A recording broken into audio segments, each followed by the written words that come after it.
Bismillahirrahmanirrahim. Assalamualaikum warahmatullahi wabarakatuh. Saya atas nama Irwansyah dari jurusan Pendidikan Biologi Angkatan 2019 Universitas 19 November Kolaka dengan NIM 191430996. Assalamualaikum warahmatullahi wabarakatuh. Perkenalkan, nama saya Susantri dengan NIM 191430994 dengan Prodi Pendidikan Biologi Angkatan 2019. Di sini saya sebagai pemateri. Bismillahirrahmanirrahim. Assalamualaikum warahmatullahi wabarakatuh. Perkenalkan, nama saya Ramadana, NIM 191430992 dari Program Studi Pendidikan Biologi Angkatan 2019 Universitas 19 November Kolaka. Di sini saya sebagai pemateri ketiga. Bismillahirrahmanirrahim. Assalamualaikum warahmatullahi wabarakatuh. Perkenalkan, nama saya Wahdania dan NIM 191430995 dengan Prodi Pendidikan Biologi Angkatan 2019 dari Universitas 19 November Kolaka. Terima kasih. Wassalamualaikum warahmatullahi wabarakatuh.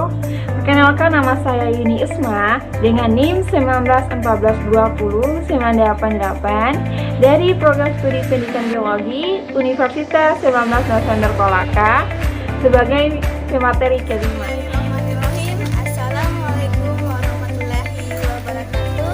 Perkenalkan, nama saya Nur Asisa dengan NIM 191430991 dari Program Studi Pendidikan Biologi Angkatan 2019 di Universitas 19 November Kolaka. Bismillahirrahmanirrahim. Assalamualaikum warahmatullahi wabarakatuh. Perkenalkan, nama saya Ambia dengan NIM 191430990 dari Program Studi Pendidikan Biologi Universitas 19. Bismillahirrahmanirrahim. Assalamualaikum warahmatullahi wabarakatuh. Perkenalkan, nama saya Restiana Itmasunsiom, NIM 191430993, Program Studi Pendidikan Biologi Angkatan 2019 di Universitas 19 November. Pada video ini, saya akan menjelaskan tentang pengertian gastropoda. Kata gastropoda berasal dari bahasa Yunani, di antaranya ialah gester yang memiliki arti perut, serta juga podos yang memiliki arti kaki. Untuk gastropoda sendiri ini pun juga dikenal sebagai siput atau sering kita sebut dengan siput telanjang, yang juga masuk ke dalam kelas taksonomi di dalam filum Mollusca.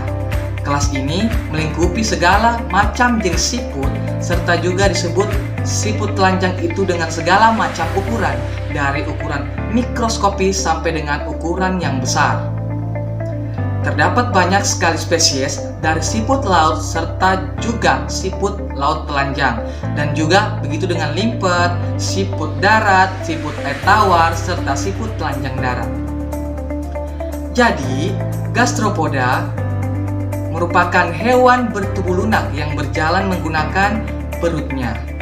Hewan ini meliputi 50.000 spesies, namun 15.000 diantaranya telah punah. Hewan ini tersebar di seluruh dunia atau di seluruh permukaan bumi, baik di darat, di air tawar, maupun juga di air laut. Pada umumnya, hewan ini memiliki sifat herbivore, sering memakan sayuran budidaya sehingga akan merugikan manusia.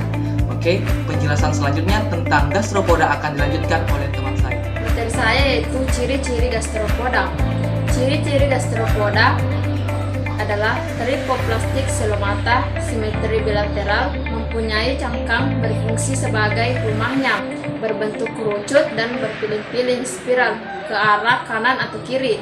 Gerakan disebabkan kontraksi-kontraksi otot dimulai dari bagian belakang ke bagian depan.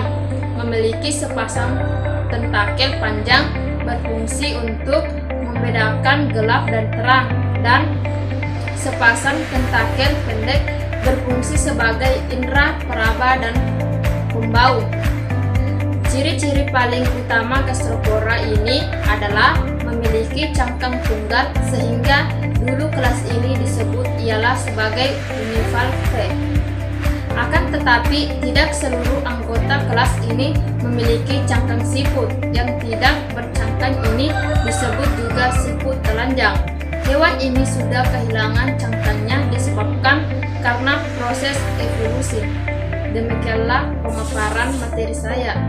Terima kasih. Wassalamualaikum warahmatullahi wabarakatuh. Jadi di sini saya akan menjelaskan materi yang ketiga, yaitu mengenai klasifikasi kelas gastropoda dan susunan cangkang gastropoda. Klasifikasi kelas gastropoda yaitu untuk sekarang ini klasifikasi dari kelas gastropoda atau taksonomi ini masih terus mengalami suatu revisi. Oleh karena itu, taksonomi modern sekarang ini ingin lebih akurat di dalam mengelompokkan organisme ini dengan berdasarkan evolusinya atau berdasarkan dengan urutan DNA.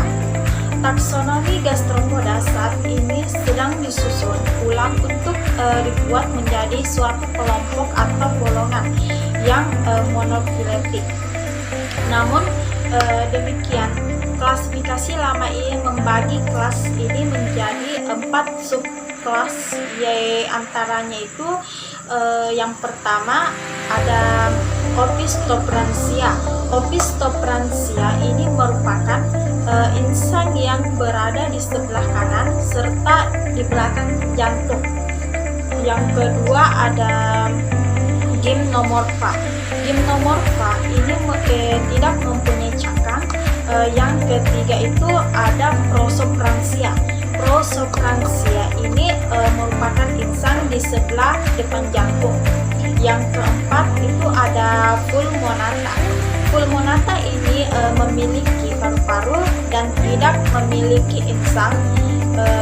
Adapun susunan cangkang gastropoda, cangkang hewan di kelas gastropoda ini mempunyai 3 lapisan utama yang disekresikan oleh mantel. Di antaranya itu yang pertama ada ostrakum. Ostrakum ini merupakan suatu lapisan yang berkapur yang terdapat di bagian tengah lapisan. Ini biasanya terbuat dari kalsium karbonat. Yang kedua itu ada Periostracum. Periostracum ini merupakan suatu lapisan terluar yang tahan terhadap goresan serta juga dapat memberikan warna terhadap cangkang. Yang ketiga itu ada lapisan nacreas atau lapisan mutiara. Lapisan ini merupakan suatu lapisan dalam yang bertekstur halus dan juga merupakan lapisan yang bersentuhan langsung dengan tubuh siput. Mungkin hanya itu yang bisa saya sampaikan. Sekian dan terima kasih. Baik, langsung saja.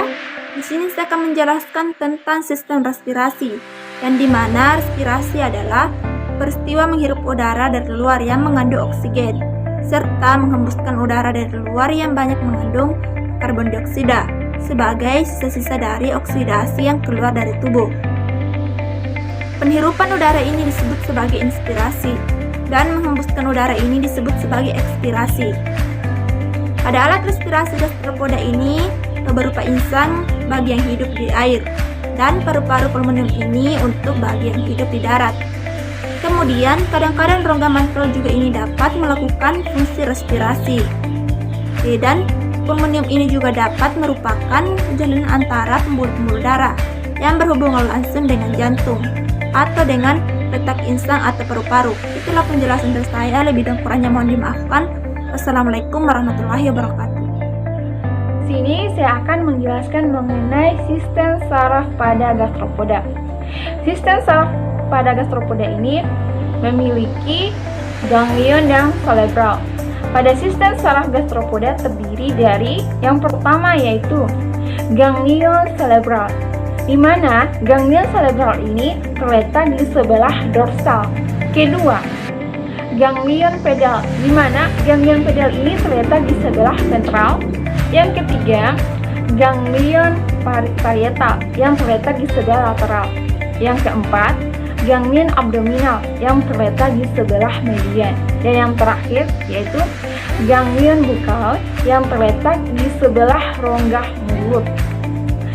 Pada sistem saraf gastropoda ini sangat dipengaruhi oleh torsi dan detorsi, dan juga dipengaruhi oleh lilitan dan manifestasi lainnya terbentuk dari pertumbuhan asimetris. Beberapa bagian sistem saraf gastropoda ini bertugas untuk mengantarkan saraf serta menyuplai saraf pada bagian tubuh gastropoda. Di sini terdapat 3 bagian yang bertugas. Yang pertama yaitu cerebral ganglia. Cerebral ganglia ini bertugas untuk mengantarkan saraf ke bagian mata, tentakel, kulit di bagian kepala, dan stapes. Yang kedua yaitu buccal ganglia. Buccal ganglia ini bertugas untuk mengantarkan saraf ke bungkusan radula, kelenjar air liur, dan struktur umum lainnya yang ada di badan. Yang terakhir yaitu pedal ganglia. Pedal ganglia ini berada di bawah ganglia otak yang bertugas untuk menyuplai saraf ke bagian kaki. Sekian. Oke, di sini saya akan menjelaskan materi tentang sistem pencernaan dan sistem ekresi dari filum gastropoda. Untuk sistem pencernaan gastropoda memiliki saluran pencernaan dan kelenjar pencernaan. Untuk saluran pencernaan yang terdiri dari rongga mulut, faring, esofagus, tembolok, lambung, intestine, rektum, dan anus. Sedangkan untuk kelenjar pencernaannya sendiri berupa kelenjar ludah, hati, dan pankreas. Kemudian proses sistem pencernaan dari gastropoda diawali dari mulut, di mana di mulut terdapat radula. Untuk sistematika sistem pencernaan gastropoda yaitu makanan yang dimakan oleh gastropoda berupa tumbuh-tumbuhan. Tumbuh-tumbuhan itu masuk ke dalam mulut, kemudian dipotong-potong oleh rahang zat tanduk, kemudian dikunyah oleh radula, sehingga akan menghasilkan zat-zat makanan. Zat-zat makanan itu akan diserap oleh intestine. Oke, selanjutnya saya akan menjelaskan tentang sistem ekresi dari gastropoda, di mana alat sistem ekresi gastropoda berupa ginjal yang terletak di dekat jantung, dan hasil ekresinya dikeluarkan di dalam rongga mantel. Gastropoda memiliki sepasang ginjal yang ukurannya tidak sama besar, di mana ginjal sebelah kanan lebih besar daripada ginjal di sebelah kiri. Untuk organ ginjal di sebelah kiri berfungsi sebagai struktur ekresi, sedangkan untuk organ ginjal di sebelah kanan dipertahankan dan berfungsi sebagai gonoducts. Hasil dari limbah gastropoda akuatik adalah amonia, tetapi asam amino dan urin tereliminasi dalam jumlah yang besar bagi berbagai spesies. Oke, itu saja yang bisa saya sampaikan. Mungkin materi selanjutnya akan disampaikan oleh teman saya, yaitu Baiklah, di sini saya akan menjelaskan lanjutan dari materi yang dijelaskan oleh teman saya tadi. Di sini saya akan menjelaskan sistem produksi gastropoda dan habitat dari gastropoda itu. Nah, gastropoda termasuk dalam hewan hematrofit, yang artinya terdapat dari 2 jenis kelamin dalam satu individu. Gastropoda mempunyai alat reproduksi jantan dan betina. Gastropoda adalah hewan yang hematrofit tetapi tidak mampu autofertilisasi. Kelenjar yang terdapat pada apotestes yaitu dictus, hermaphrodictus, spermadictus yang terdiri dari saluran yaitu saluran telur dan saluran semen. Nah, adapun dari habitat gastropoda itu yaitu ditemukan di darat, di laut maupun di perairan yang tawar. Kemudian gastropoda merupakan salah satu moluska yang banyak ditemukan di berbagai substrat. Gastropoda juga hidup di perairan daerah hutan bakau yang hidupnya di lumpur pada akar dan batangnya. Bahkan ada juga memiliki kemampuan memanjat. Nah, itu tadi pemaparan materi dari saya.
Sekian dan terima kasih.